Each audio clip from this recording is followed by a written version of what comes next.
So the shutter. At the rear, well, I've got my retainer ring. We'll take that off. There's some shims there. Paper shim in this plate, this particular case. I'll get that off. Try and get them off in one piece. They're easily torn. They're much easier to deal with when they're not in two pieces. The rear lens group, it's quite tight, but it is coming loose. Just looking at the state of this now. It's a bit grimy, the glass at the back's a bit grimy.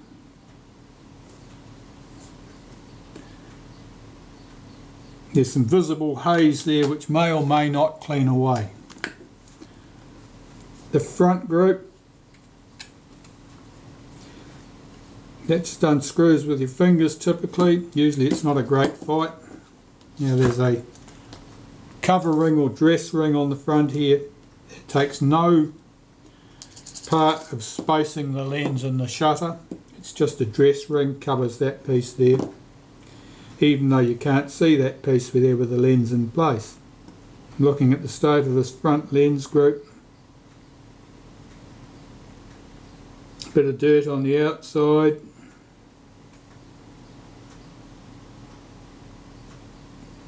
Maybe some haze on the inside, nothing too severe by the looks of it. I would expect that'll function quite well. And we're down to the shutter itself.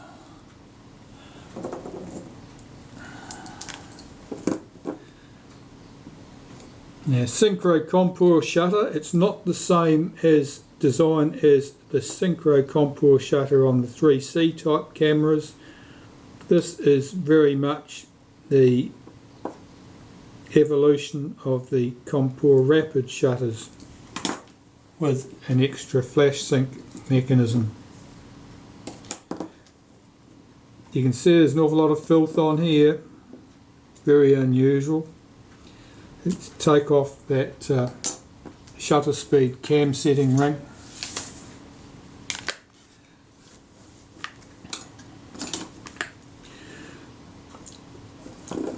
Unhook this spring here. Unhook the spring from the main lever.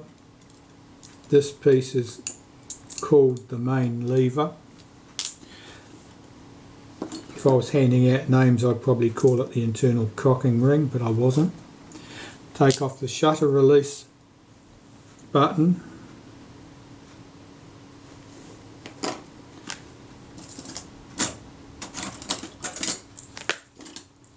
Let's have a poke and a prod and see what sort of state this is in. It feels quite sticky. Certainly needed service.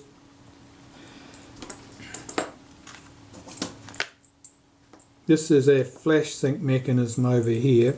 I'm going to unhook its return spring.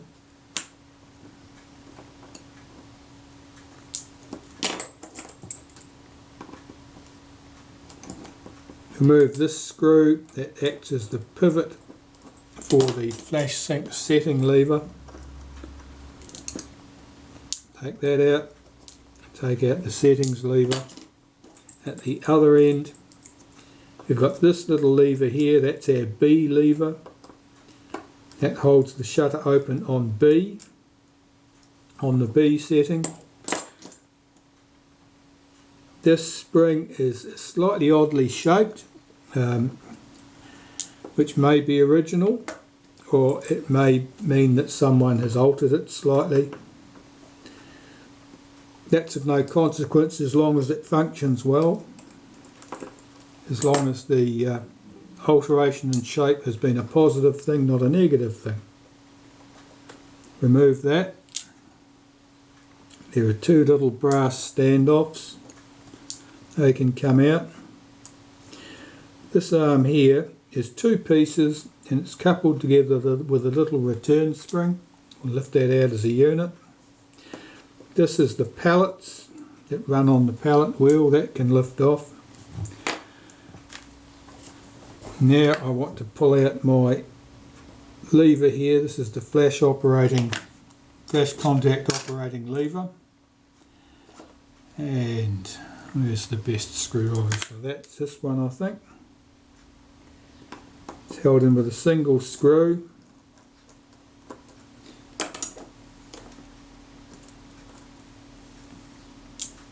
And this is our 500th of a second or high speed spring that can come out. We can lift this gear here off. That drives the pallet wheel. And now I need to get the outer case off. So for the outer case, there are 2 screws. Am I staying on camera only just? 2 screws, this one with the washer face on it, that is the alignment screw that holds the shutter in correct alignment in the front of the camera. This screw here is a very short screw. Now we need to disconnect the flash wire. So if I slide this case off, that exposes the screw here that clamps the flash wire in position. Unhook that, it's good to go. So there's our outer case. Here is the curved cocking rack. This piece gives us our detents for our aperture settings. And that screw came out, did it? No, it didn't, but the plastic slug from the flash contact has come out. That's good to see it. I wasn't expecting it to come out just yet. And I will just change this camera battery and we'll continue. To continue. Alright, this screw from the flash contact that clamps the flash contact in place, we'll just remove that. And this screw holds that flash contact into the camera body, and we'll remove that. Hopefully I can lift this straight out. Sometimes it needs a little bit of nudging.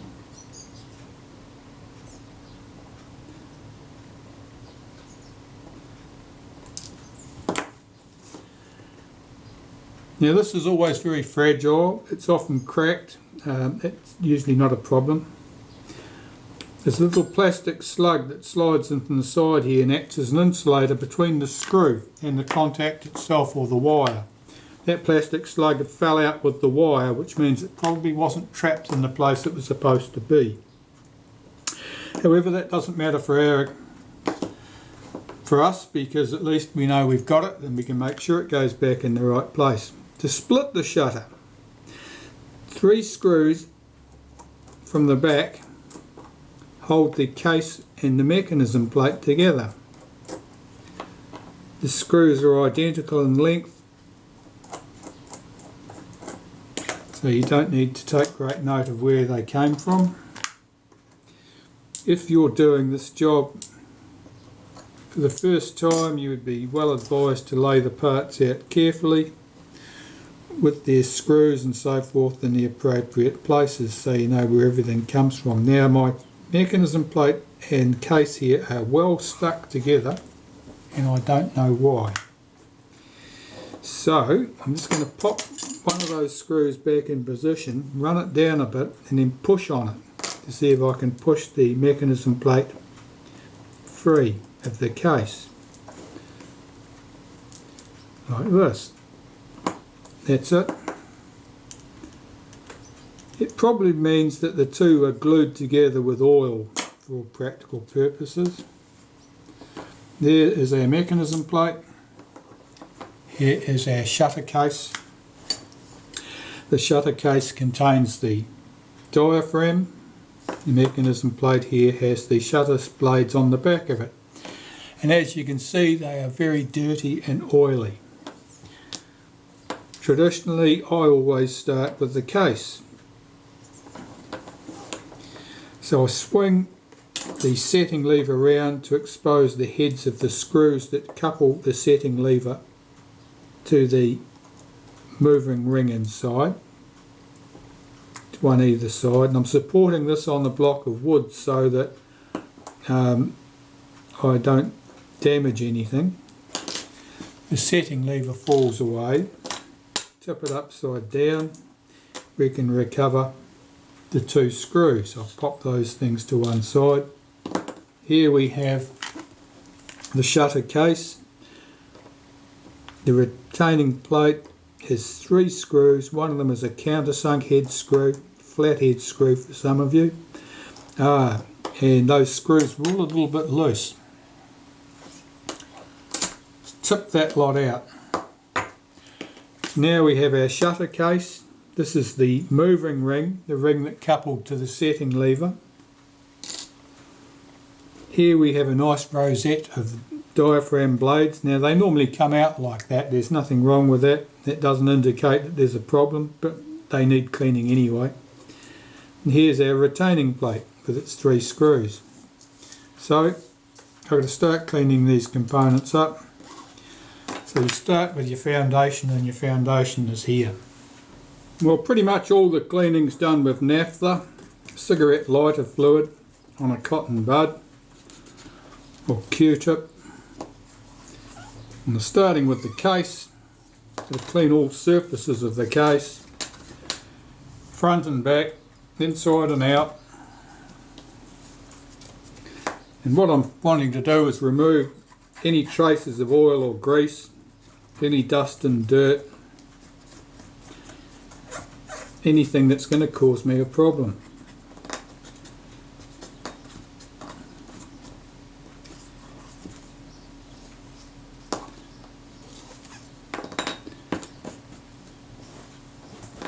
That's actually cleaning up quite well.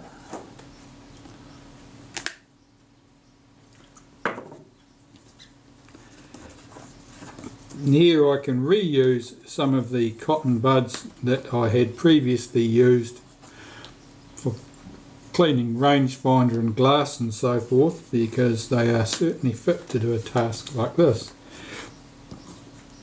That case is good. What's the next piece to do? The retainer, the retaining plate.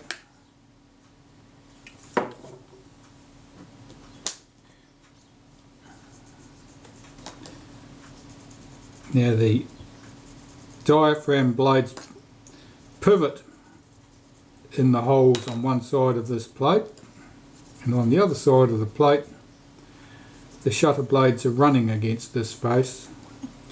The pivot points on the shutter blades are at those 5 indentations. That's quite oily.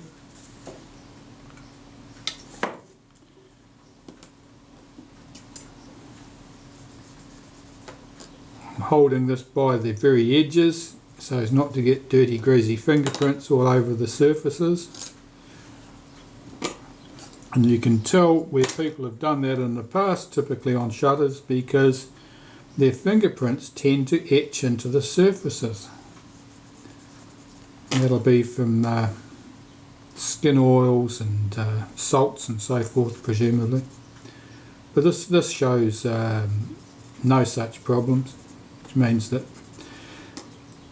when it's been serviced previously, people took proper care and attention. That looks good, that's nice and clean. And here's the moving ring, the ring that is coupled to the settings lever,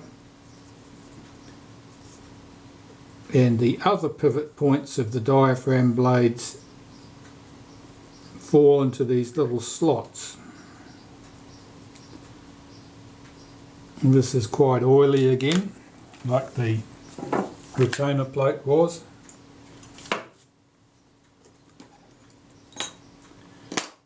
And just like the retainer plate, handle it by the edges, otherwise you'll leave fingerprints behind as evidence for the next 100 years.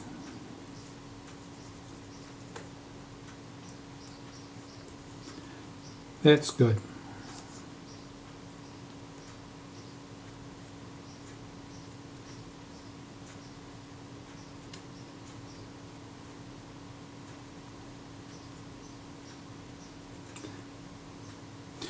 That's fine. Now the blades. You can see that they're quite oily. Some of them are stuck together with oil. All of that oil has to come off them.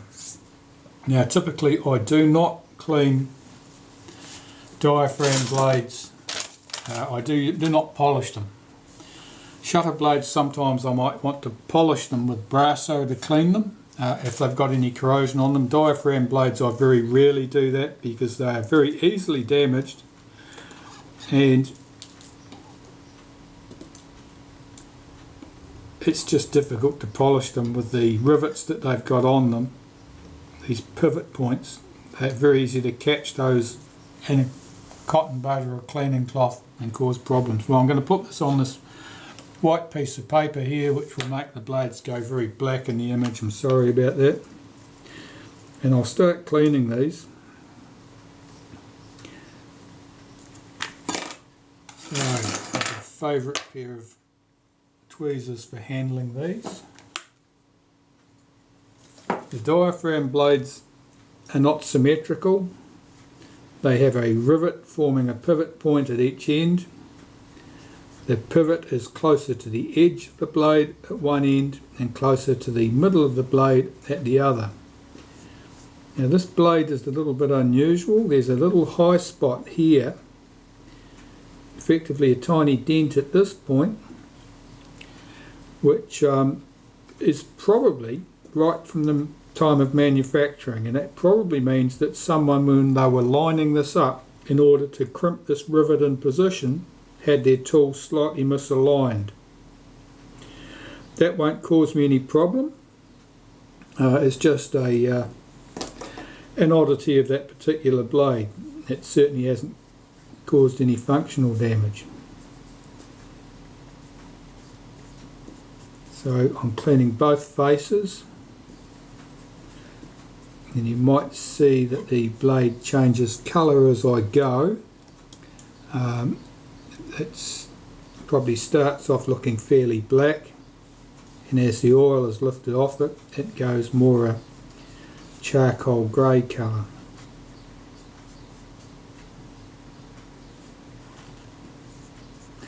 I lay the blades out all in the same direction so that when I pick them up to place them, I place them all correctly.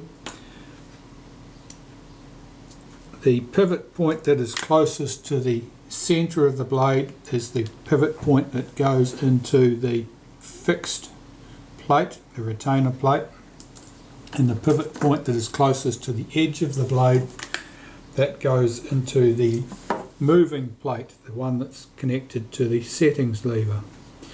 And if you mix all the blades up and they go up in a random order, you will end up with a diaphragm that is not round. It'll be some odd shape.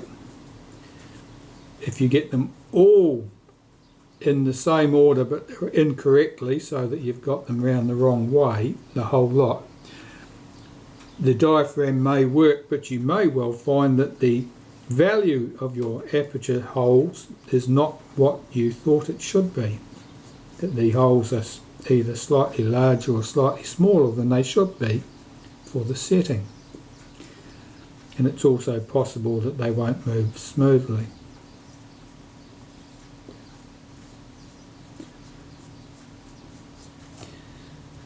I can't say I've done a lot of tests for that because it's hard to get enthusiastic about doing hard work to potentially wreck something just to find out that doing it that way was a silly way to do it when you already know the correct way to do it.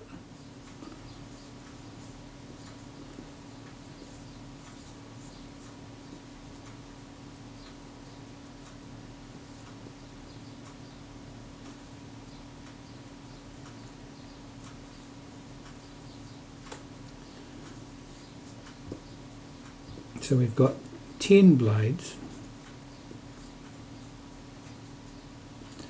and diaphragm blades are interleaved. So that means that there is no first blade and last blade. There's no top blade and bottom blade. They are all interleaved. Each blade passes over the blade next to it at one end and under the blade next to it at the other, unlike shutter blades.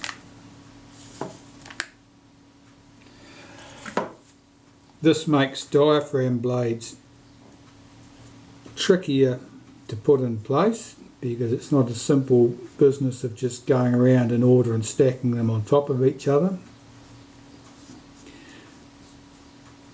Inevitably you end up at some point in the process where you have to tuck the blades under the ends of the blades already placed, and there are ways of achieving that.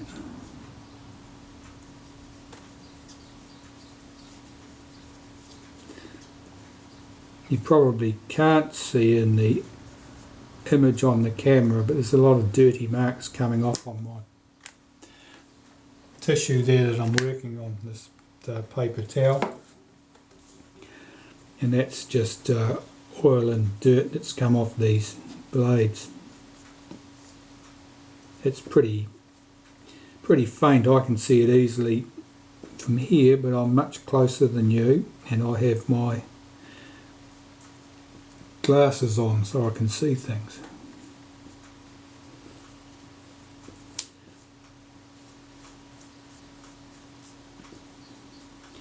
I'm sure that some of you are well past your 30th birthday, so you probably wear glasses for reading and various other things anyway, and you may well find doing tasks like this somewhat tricky because you can't see them clearly without some aid. I use a Donegan's visor. Is it Donegan? Donegan's visor. They're available with different strengths of lenses. It's very, very good. This one is a number 3 lens in this set. I find that they work well. If you wear prescription glasses, you can wear your visor over the top of your prescription glasses without a problem, typically. And they allow you to get down close and see what you're doing. Right, I've got my blades all cleaned and ready to go. I've got my retainer plate, the case and so forth here all ready to go, and all I need to do now is assemble them. Right, here I have my assembly jig for assembling the diaphragm on. First thing that goes on is the retainer plate.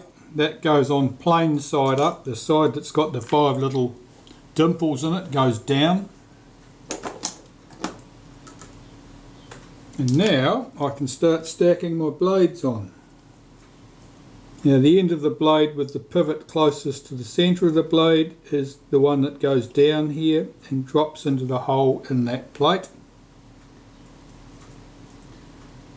And these are just assembled in a anti-clockwise direction. Now I think these are going to give me problems because they're not lying very flat. They're not lying very flat because the blades will be slightly distorted, and the blades are slightly distorted because they've been sticky with oil, and when they're sticky with oil and you push on the settings lever, it pulls the blades out of shape because you're trying to make things move that don't want to move. So this is all very fine and dandy here until you get round to your last 4 blades, and then it starts getting entertaining.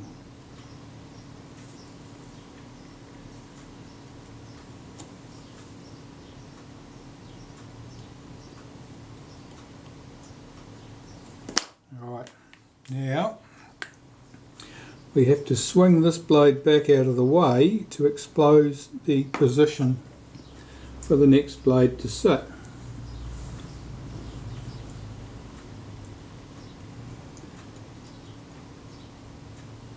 And swing them back further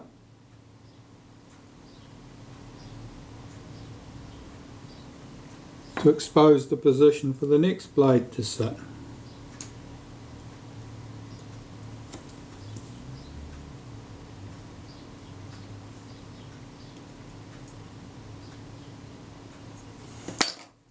I've still got 2 blades to go.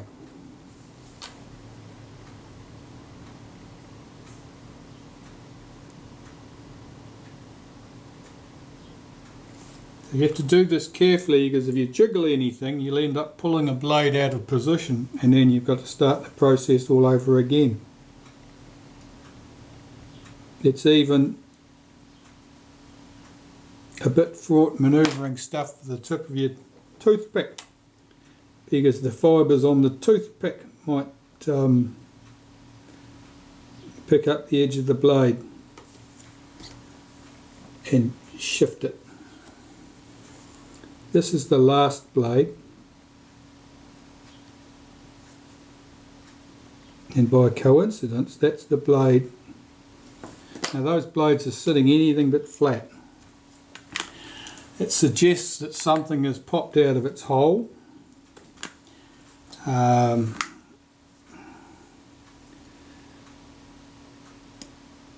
it had. Let's see if I can lift these blades over the top of this blade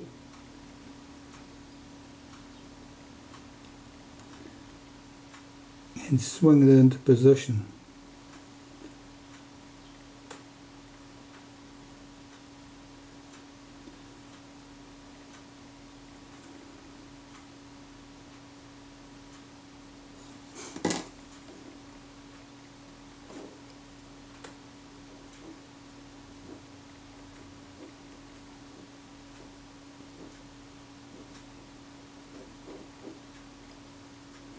Okay, that's not looking too bad. I've seen worse. Now I know from experience that this ring here needs to go on. There are 3 fixing screws on this plate, 2 close together and 1 further apart. I know from experience that this lever needs to go in this position, and I've got to get that over all of those rivets that are poked up through the top. Now one of them is not lining up at all, which tells me that that blade is swung around a bit from where it should be. Let's see if I can wriggle that into position. Okay, so I've got all my blades up through my plate with the slots in it, the adjusting plate. I don't know whether all of the blades, whether their pivots have stayed correctly positioned in the retainer plate, but we'll find out.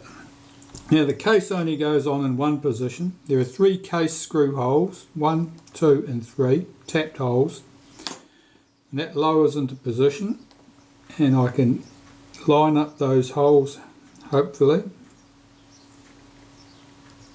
Give this a bit of a wriggle to settle everything. Holding this firmly together, flip it over, remove the outer part of my jig, and I'll swing it in underneath. And I can see my screw holes are lined up fairly well, and I've got 3 small screws that hold that in position. 2 of them were plain screws, one of them was countersunk. The countersunk one drops into the countersunk hole obviously, and I'll do that screw up very lightly indeed. The other 2 screws can go in, and I'm doing these up very lightly because if a blade is out of position I don't want to damage it by crushing it down between the plate and the casing.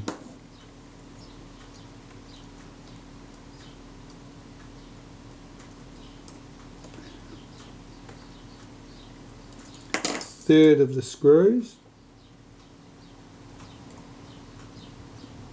and I can see a problem. Now I'm going around, and you can check that the pivots are correctly positioned in the plate until I get to here and here. This blade in particular, I can only just see the edge of that plate.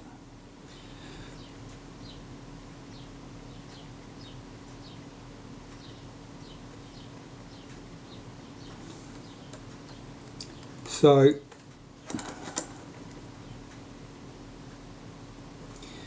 I've got to get that blade across. Oh, there, I've just pushed it from in here. I can see that blade now, and I'll see if I can pull that rivet into position. I can, it's popped into position. So all my blades are in position. I'll tighten these screws up slightly because that was a little bit loose.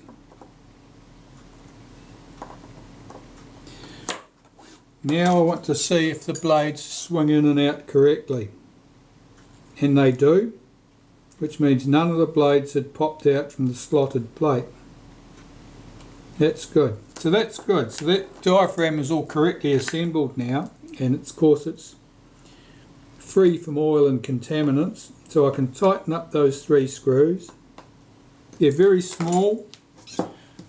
You're only going into aluminium, and the aluminium is quite thin, so don't overdo it or you'll end up stripping something out.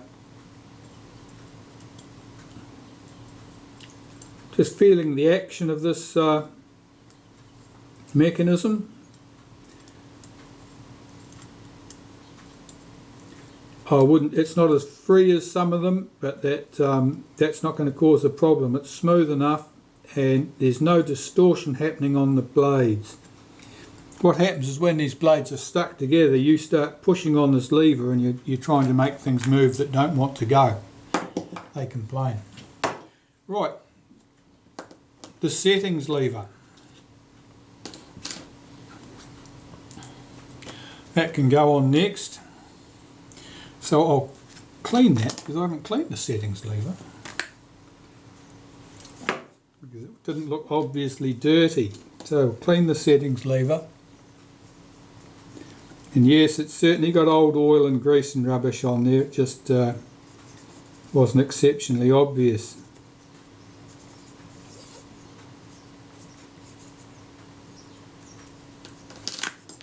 I'll zoom you out a bit now so we can get some more in the picture. Here we go.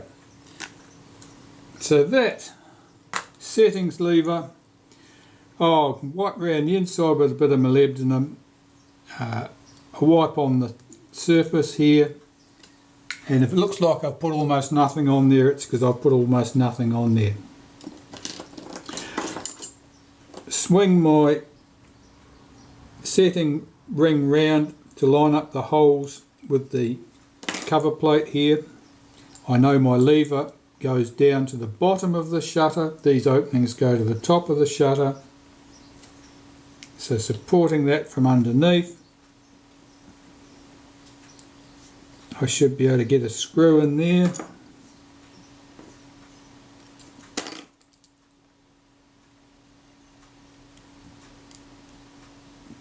That's fine. And the opposite side, I'm supporting this on a block of wood so that I'm not bending things up. Line up that hole. Take the screw. And what I said about not overdoing it, tightening up screws goes double for these ones because it's easy to strip these out. And it's not an uncommon thing to discover in cameras that have been serviced previously that those screws are stripped, and typically the answer is that you end up having to rivet them over on this side to retain the lever. Well, there you go, that's moving smoothly.